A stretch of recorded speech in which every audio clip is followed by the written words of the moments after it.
Je m'en souviens comme si c'était hier. Ce jour-là, nous étions en mission de recherche pour étudier les écosystèmes tropicaux inexplorés. Un projet qui s'annonçait palpitant, jusqu'à ce que notre hélicoptère soit pris dans une violente tempête. Le bruit des moteurs en détresse, le hachoir des pales battant l'air désespérément, puis ce silence terrifiant, juste avant l'impact. L'appareil s'écrasa violemment contre la canopée, brisant les branches épaisses et déchirant les arbres sur son passage.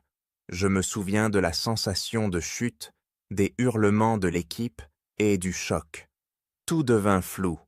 Lorsque j'ouvris enfin les yeux, le sang coulait sur mon visage et autour de moi, les débris de l'hélicoptère formaient une clairière de fortune, comme si la jungle nous avait avalés tout entiers. Je ne savais pas combien de temps j'avais perdu connaissance, mais l'odeur de kérosène flottait encore dans l'air. Les autres commençaient à émerger du carnage, ensanglantés, étourdis.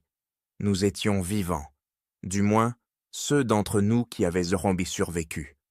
Les hurlements d'Edgar m'ont alors ramené à la réalité.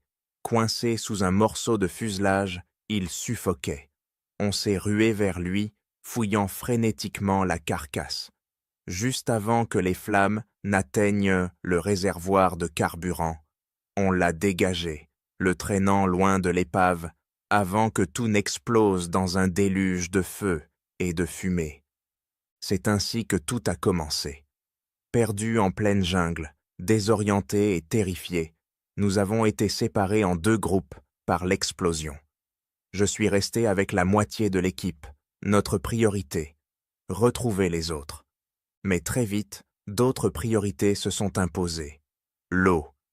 La chaleur et l'humidité nous épuisaient et nous n'avions pas d'autre choix que de chercher de quoi nous désaltérer.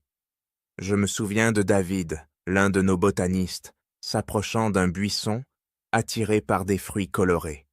À peine avait-il pris une bouchée que son visage s'est figé dans une grimace de douleur atroce. Ses yeux sont devenus vitreux et il s'est écroulé, pris de convulsions. En quelques secondes, il s'est éteint sous nos yeux, les muscles crispés dans une mort violente. Ce fut notre premier avertissement. La jungle n'est pas seulement peuplée d'animaux sauvages, elle regorge de poisons insoupçonnés. La nuit, alors que nous tentions de monter un camp, des hurlements perçants ont retenti tout autour de nous. Des cris qui semblaient nous encercler, se rapprocher.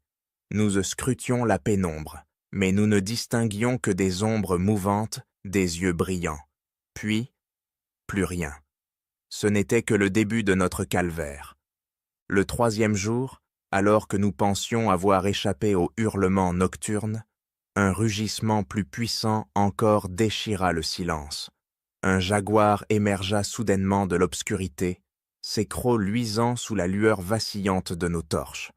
Il se jeta sur Kyle, notre géologue, le plaquant au sol. On a frappé, crié, agité les torches pour l'éloigner. Le fauve finit par céder et disparaître dans la jungle, laissant Kyle en piteux état. Le sang coulait abondamment de ses plaies, et aucun de nous ne savait comment le soigner. Nous étions piégés, et nous n'étions pas seuls. Le lendemain matin, une flèche siffla dans l'air et se planta dans un arbre, juste à côté de nous. On resta figé, le souffle court. On chercha du regard l'origine de l'attaque, mais tout ce qu'on aperçut, c'était une silhouette se fondre parmi les lianes. Des humains. La jungle n'appartenait pas qu'aux animaux. Ce fut l'un des nôtres, un biologiste du nom de Mark, qui faillit disparaître le jour suivant. En explorant ce qui semblait être une clairière, le sol céda sous ses pieds. Il s'enfonça lentement dans un lit de sable mouvant. Les autres et moi avons couru, rassemblé des lianes pour le tirer, alors qu'il s'enfonçait jusqu'à la poitrine. Sa panique était contagieuse, mais on a réussi à le tirer à temps, les jambes tremblantes et le cœur battant à tout rompre. Finalement, après plusieurs jours de marche exténuante, nous avons atteint un ravin. La seule manière de traverser était un tronc suspendu au-dessus du vide. Un à un, nous avons passé, mais alors qu'Henry, notre plus ancien, atteignait le milieu, le tronc s'est rompu. Je l'ai vu basculer en avant, ses mains agrippant désespérément le bois. Il a disparu dans le vide, son cri se répercutant en écho contre les parois rocheuses. Nous étions si peu nombreux désormais, mais ce qui nous attendait de l'autre côté du ravin fut encore plus inattendu.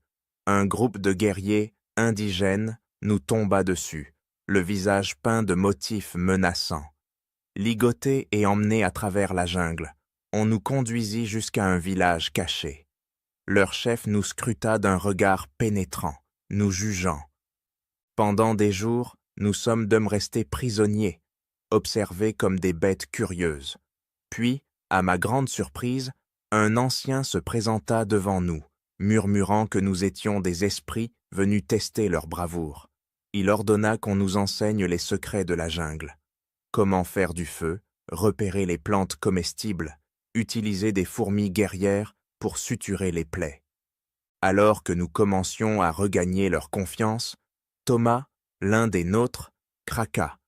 Il vola des provisions et une carte rudimentaire, tentant de fuir seul. Il se jeta à l'eau pour traverser une rivière à la nage. Les cris de douleur qu'il poussa alors que des piranhas attaquaient son corps mentent encore. On ne trouva de lui qu'une traînée de sang. Et puis, comme pour couronner ce chaos, une pluie diluvienne s'abattit sur nous. La jungle devint un torrent de boue, les arbres s'effondrant autour de nous comme des géants abattus. Le village entier fut emporté. On se réfugia sur un îlot rocheux, mais l'eau montait, plus vite que nous ne pouvions nous hisser.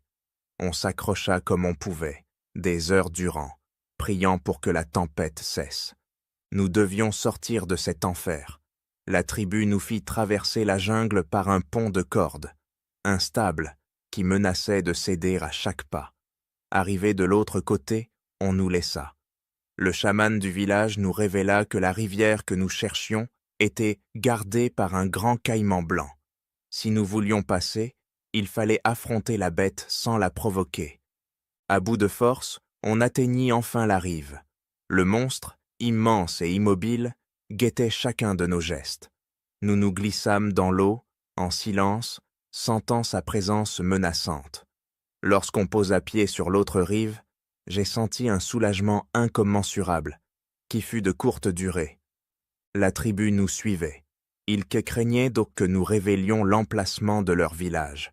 Une dernière course-poursuite s'engagea à travers la jungle. Flèches et lances volaient autour de nous alors qu'on se jetait dans la rivière. Le courant nous emporta à une vitesse effrénée. Et puis, au détour d'un méandre, un bateau de recherche apparut.